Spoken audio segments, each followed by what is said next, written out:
हर संस्थान की एक शुरुआत होती है, लेकिन कभी-कभी कोई संस्थान ऐसे व्यक्ति के सपने से जन्म लेता है जिसकी सोच पीढ़ी दर पीढ़ी लोगों को प्रेरित करती है। हर दौर अपने दूरदर्शी लोगों के लिए याद किया जाता है और ऐसे ही एक दूरदर्शी थे आर दयानंद सागर, जिन्हें आज भी कई पीढ़ियां याद करती हैं। उनका जन्म किसी समृद्ध परिवार में नहीं हुआ था। वो बचपन से ही संघर्ष में पले बढ़े। एक साधारण किसान परिवार, कम उम्र में ही मां का साया सिर से उठ गया। ब्रिटिश शासन के कठिन दौर में जन्मे दयानंद सागर को उनकी बुआ ने पाला। उस समय परिवारों के लिए तेल कीमती था और बचाया जाता था, लेकिन वो इतने दृढ़ निश्चयी थे कि स्ट्रीट लाइट के नीचे बैठकर पढ़ाई करते थे। यही मेहनत और लगन आगे चलकर उनकी पहचान बनी। बेहतर शिक्षा की उम्मीद लेकर वो मैसूर पहुंचे। उनकी ईमानदारी और मेहनत से प्रभावित होकर मैसूर के दीवान ने उनकी प्रतिभा को पहचाना और उच्च शिक्षा के लिए छात्रवृत्ति दिलाने में मदद की। लेकिन उन्होंने कभी अपनी गरीबी को अपनी पहचान नहीं बनने दिया, क्योंकि उनका मानना था गरीबी का मतलब प्रतिभा की कमी नहीं होता, बल्कि अवसरों की कमी होता है। मैसूर में पढ़ाई के दौरान वो आजादी की लड़ाई से भी जुड़े। महात्मा गांधी के आह्वान से प्रेरित होकर उन्होंने भारत छोड़ो आंदोलन में हिस्सा लिया। अपने साथी छात्र नेता एम.वी. कृष्णप्पा के साथ उन्होंने महाराजा कॉलेज मैसूरू पर तिरंगा फहराया। एम.वी. कृष्णप्पा जो बाद में जाकर केंद्रीय मंत्री बने। इस साहसिक कदम ने पूरे देश के साथ साथ ब्रिटिश सरकार और महात्मा गांधी का ध्यान अपनी ओर खींचा, जिसके बाद ब्रिटिश सरकार ने दयानंद सागर को गिरफ्तार कर लिया। लेकिन इसी घटना ने उन्हें एक निडर युवा नेता के रूप में पहचान दिलाई। पत्रकार के रूप में उन्होंने समाज की सोच को नई दिशा दी। जनसेवक के रूप में उन्होंने राज्य के विकास में अहम भूमिका निभाई। रचनात्मक व्यक्तित्व के रूप में उन्होंने कन्नड़ सिनेमा को नई पहचान दिलाई।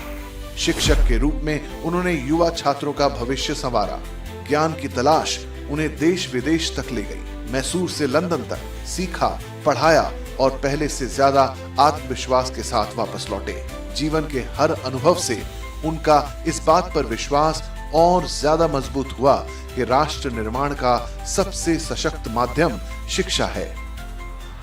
साल 1962 में उन्होंने महात्मा गांधी विद्यापीठ ट्रस्ट की स्थापना की, जिसके तहत उन्होंने स्कूल कॉलेज खोले और शिक्षकों को ट्रेनिंग देने के लिए कई कार्यक्रम शुरू किए। जो जमीन लोगों को बंजर और बेजान लगती थी, वहीं पर उन्हें भविष्य की संभावनाएं दिखाई देने लगी थी। करीब 30 एकड़ जमीन, सिर्फ 2 विद्यार्थी और एक सपना, एक ऐसा विचार जिसने आने वाली पीढ़ियों का भविष्य बदल दिया। इस पूरे सफर में उनके साथ थी डॉक्टर चंद्रम्मा दयानंद सागर, एक प्रख्यात डॉक्टर और बेहतरीन स्कॉलर। एक ऐसी महिला जिन्होंने चिकित्सा क्षेत्र में अपने काम से कई पीढ़ियों को प्रेरित किया।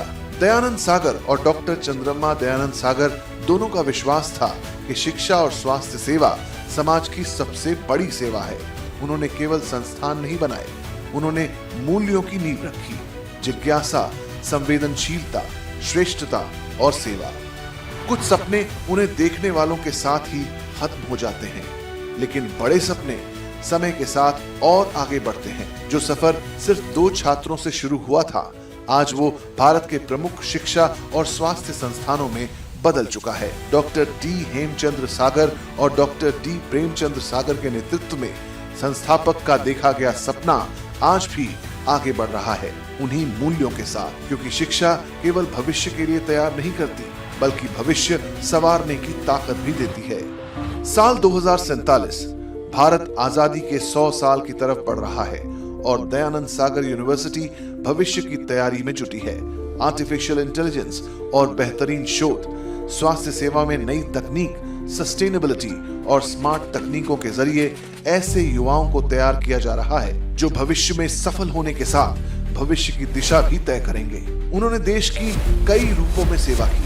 स्वतंत्रता सेनानी, पत्रकार, जनसेवक, शिक्षक और संस्थान निर्माता। लेकिन उनके जीवन का हर दौर एक ही विश्वास से जुड़ा था, शिक्षा जीवन बदल सकती है। 70 साल बाद भी यही विश्वास नई पीढ़ियों को दिशा दे रहा है। हर क्लासरूम में, हर लेबोरेटरी में, हर अस्पताल में और हर उस सपने में जो सच होने का इंतजार कर रहा है। ये विरासत आज भी आगे बढ़ रही है। यहीं से भविष्य की शुरुआत होती है। दयानंद सागर आज 7 दशक बाद भी उनका विजन आने वाली पीढ़ियों को राह दिखा रहा है।